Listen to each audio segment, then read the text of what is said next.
मित्रों नमस्कार। अब आप एक भविष्यवाणी सुनो। यूजीसी एक्ट अभी खतरे से टलकर सुप्रीम कोर्ट के पाले में पहुंच चुका है और अब ये ठंडा होने वाला है। अब मैं आपको इसके पीछे की कहानी सुनाता हूं और पीछे से जो स्थिति हिंदुओं की लगातार बेकार करी जा रही थी वो किस किस प्रकार से हुई उसकी मैं आपसे इस वीडियो में चर्चा करूंगा।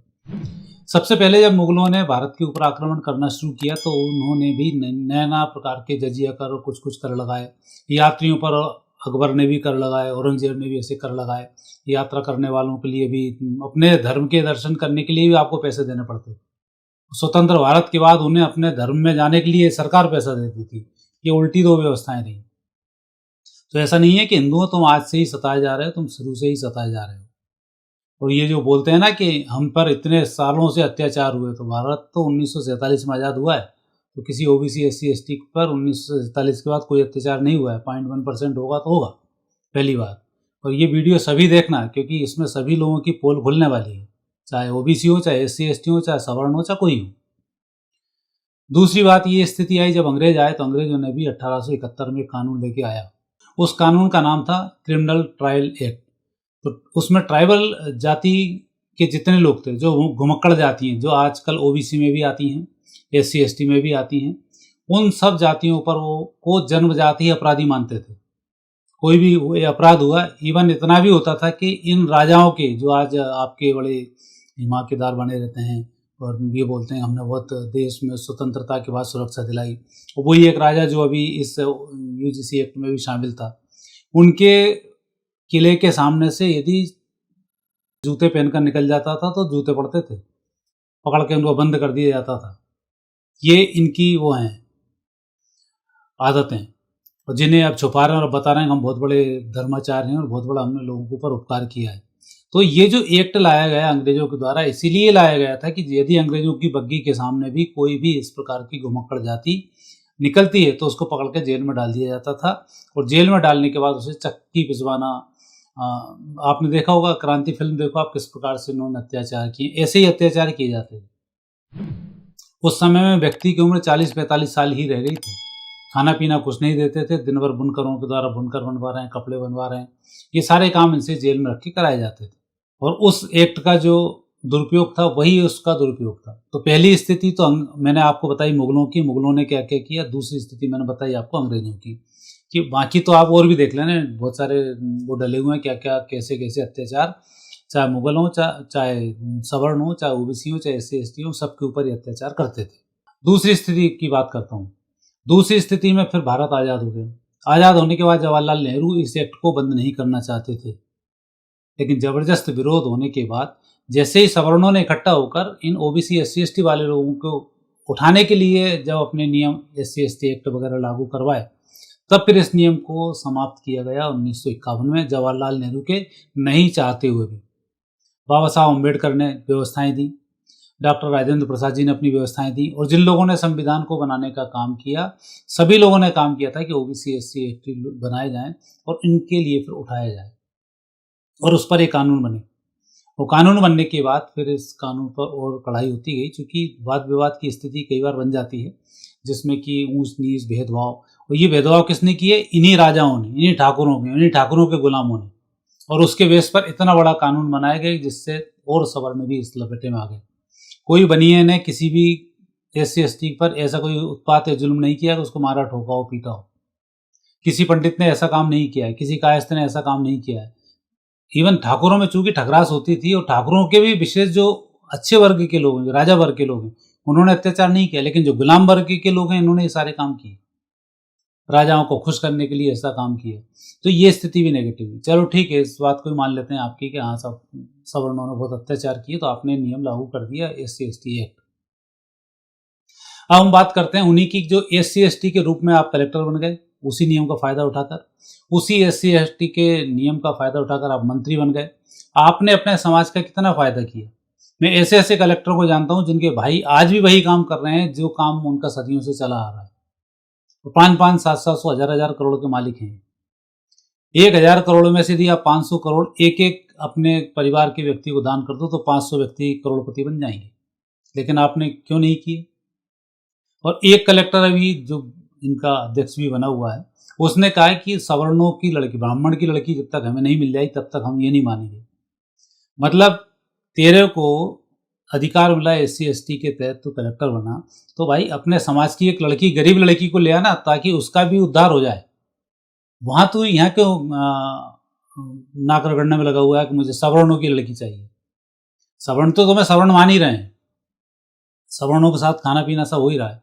मैं कई लोगों के ऐसे जानता हूँ जो अपने समाज की शादियों में ही एससी एसटी वाले नहीं जाते, नीचा घोषित होना पड़ेगा उन्हें। कितने मंत्री हैं, मंत्री अपने समाज में नहीं जाते हैं, वोट लेने के लिए चले जाएंगे लेकिन समाज में कहीं खाना नहीं खाते।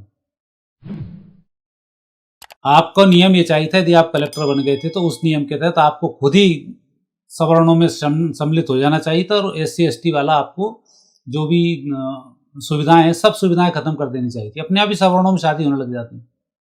फायदा उठाने के लिए कलेक्टर का लड़का कलेक्टर, डॉक्टर का डॉक्टर, मंत्री का लड़का मंत्री, ये सब होते जा रहे हैं। उन लोगों के लिए कोई नहीं सोच रहा है। भड़काने के लिए वही लोग काम में आ जाते हैं। तो ये जो स्थिति बनी बहुत ठीक नहीं बनी, और इसमें हम हिंदू समाज को आपस में जो एक हो रहा था उसको लड़ाया जाता है।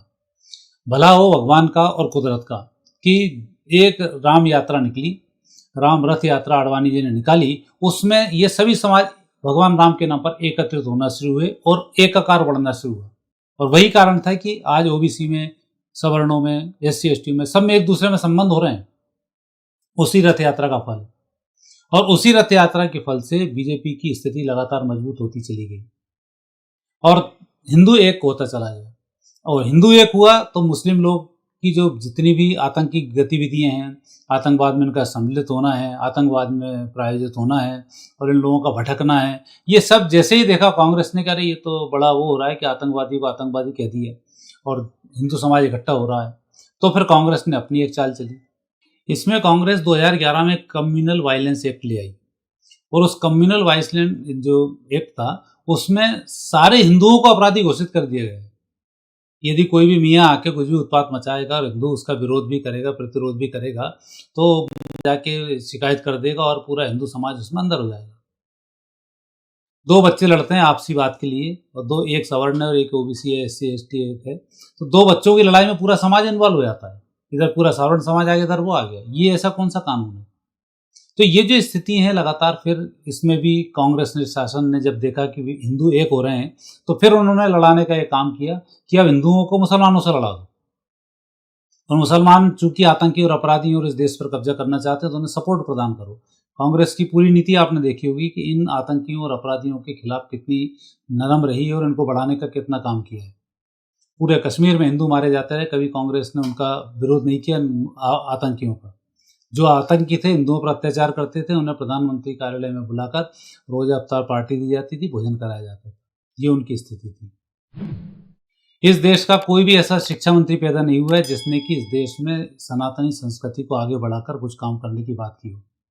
कांग्रेस के टाइम के जितने भी शिक्षा मंत्री थे सभी ने मुस्लिम कम्युनिटीज, आतंकी, अपराधी, इनके ही हौसले बुलंद किए हैं, मुगलों की गाथाओं को गाया है, भारत की वीर गाथा को पूरा छुपाया, कभी सामने लाकर नहीं रखा। ये स्थिति भी वहां पर रही।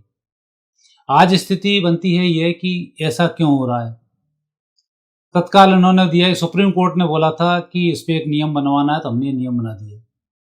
सुप्रीम कोर्ट के जज खुद ओबीसी एससी एसटी एक्ट से कई लोग आते हैं। उन जजों ने अपने समाज के लोगों का कितना भला किया, पहले अपनी गिलेबान में झांक कर देखें, क्योंकि आपको इसलिए जज नहीं बनाया गया कि आप ओबीसी एसटी में पढ़े लिखे हो तो ऊपर आ जाओ।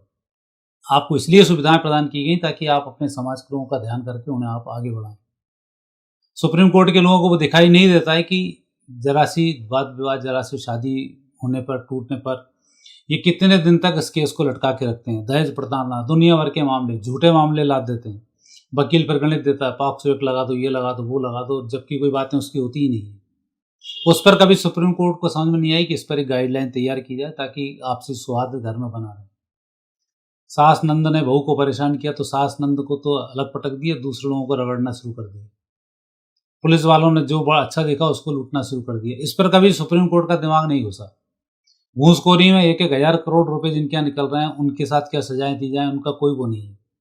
अभी भोपाल में अपराधी और आतंकी पकड़ाए थे एक जेल आकर, और वो लोग अपने मरे हुए लोगों के नाम से जमानत लेकर चले गए। सुप्रीम कोर्ट को वो समझ में नहीं आई कि ऐसे इनके खिलाफ कुछ अपराध बनाया जाए। यदि समाज में इस तरीके की व्यवस्थाओं को करना है तो एक्ट वेक्ट बनाने के बजाय सजाओं को मजबूत किया जाए। बड़े बड़े अपराधों की सजा में 5,000 रुपये जुर्माना, 3 महीने की कैद। बलात्कारी आया, उन्होंने पैसे दिए और दूसरे दिन उसको जमानत मिल गई। बलात्कार जैसे जघन्य मामले में जमानत मिल रही है, मर्डर जैसे जघन्य मामलों में जमानत मिल रही है। और नहीं मिल रही तो सजा क्या हो रही है? 2 महीने की, 3 महीने की, 5,000 रुपये जुर्माना। आज 5,000 रुपये की औकात कितनी बची है? और नहीं 1 रुपये का जुर्माना। इन सजाओं को मजबूत किया जाए, केस की सुनवाई बहुत अच्छे से की जाए। SC/ST एक्ट केस यदि लगता है या झूठा कोई केस लगता है तो सबसे पहली बात कि जो व्यक्ति हर बार आपकी कोर्ट में हाजिर हो रहा है हर पेशी पर, वो व्यक्ति न्याय चाहता है। तो जो व्यक्ति आपके नहीं आ रहा है, नाना प्रकार के नाटक कर रहा है, वो व्यक्ति उस केस को उलझाकर उसका शोषण करना चाहता है। सीधी सीधी परिभाषा साइकोलॉजी में ही आती है। जिसको न्याय चाहिए वो बेचारा कोर्ट में बैठा रहेगा और जिसको न्याय नहीं चाहिए वो पेशी बढ़वाता रहेगा। ये इतनी बात तो सुप्रीम कोर्ट के जजों को समझ में नहीं आती और उन पर ये कोई नियम बनाते नहीं है। नियम बनाएंगे भारत के हिंदुओं को तोड़ने का। और अभी उन्होंने देखा कि वापस बटोगे तो कटोगे के नाम पर हिंदू एक हो रहा है। बिहार में जिस तरीके से एकदम चुनाव जीता, जिस तरीके का एकदम खड़ा हुआ हुजूम कि पूरा एक भारत में हिंदू एक हो रहा है, तत्काल सुप्रीम कोर्ट के दिमाग में कीड़ा काटा कि इनको कैसे आग लगाई जाए। तो ऐसे नियम लागू कराने के लिए उन्होंने आदेश दे दिए और ऐसे लोगों को ही बिठाया जिनकी मानसिकता है हिंदुओं को लड़ाने की। दिग्विजय सिंह जैसे व्यक्ति उसमें शामिल किए गए और उन्होंने ऐसा नियम बनाया कि हिंदुओं की जमानत ही ना हो। गंभीर अपराधों में लोग उसी दिन जमानत लेके जा रहे हैं। यहाँ 2 बच्चे की लड़ाई हुई और 2 बच्चों की लड़ाई में जमानत नहीं हो रही, उसका कैरियर ही खत्म कर दिया। मतलब 3 साल की सजा क्या आजीवन सजा हो गई उसके लिए कि आप वो कुछ कर ही नहीं सकता। ये सुप्रीम कोर्ट का समझ में नहीं आई। अब जब केस बढ़ा और भारत में विद्रोह बढ़ने की स्थिति बनी और लगातार देखा कि ये बहुत बड़े बड़े कांड हो रहे हैं और इसमें कहीं नेगेटिव स्थिति ना बन जाए, तो उन्होंने तत्काल उस पर एक स्टे दिया कि चलो इसमें कुछ हो सकता है। मतलब वो भी लगा होने की संभावना है। यार संभावना, जिस दिन केस लगेगा उसी दिन उसको जेल हो जाएगी। संभावना की बात कर रहा है? कौन सा जज ऐसी बात कर रहा है? 3 साल के लिए व्यक्ति अंदर हो जाएगा। ऐसा कौन सा अपराध इसमें 3 साल की सजा होती है? 6-6 महीने की सजा में बलात्कारी घूम रहे हैं, 6 महीने की सजा लेने के बाद फिर बलात्कार कर रहे हैं, ऐसे अपराधी हैं। तो ये जो नेगेटिव स्थिति, मैं हिंदुओं से बात कर रहा हूँ कि ये नेगेटिव स्थिति आपके खिलाफ गढ़ी जा रही है। 4 दिन पहले तो तुम कुछ नहीं थे, यही OBC SC/ST जिनको बोलते गरीब निरीह, कलेक्टर बने थे तो गरीब और निरीह थे, रिटायर्ड हुआ था 1000 करोड़ के कैसे हो गए? इन पर कोई बात नहीं करेगा। हम उन सब की बात नहीं उठाते। उन सब की बात तो मैंने इसलिए की कि जो हमारे खिलाफ नैरेटिव चल रहे हैं उनकी ये बातें मैंने आपसे की। यहाँ जज भी शामिल हैं, मंत्री भी शामिल हैं। इस UGC एक्ट में एक भी सवर्ण सांसद ने इसका विरोध नहीं किया। मुंह में दही जम गया, सब नपुंसकों की तरह बैठे रहे। अरे बात ही रख लेते उसकी, बात कर अगली बार जीतना है इसलिए आए। अरे एक बार जीत गए थे, सांसद बन गए थे, पेंशन मिल ही रही थी तो इसका बिल्कुल का विरोध ही कर देते। कम से कम राष्ट्र के काम नहीं आए, समाज के काम आ जाते, पर नहीं किए। तो आज मैं आपसे सवर्णों से भी यही कहना चाहता हूँ, हिंदुओं से यही कहना चाहता हूँ कि आज हम सनातन के झंडे तले लड़े, ना कि हम जाति और समाज संप्रदाय के नाम पर लड़े। हम सब सनातनी हैं और व्यक्ति ऐसा ही होता है। जब ज्योतिषी गणना करोगे तो ऐसे ही परंपराएं बढ़ती हैं। डार्विन का जो विकासवाद है वो यही विकासवाद है।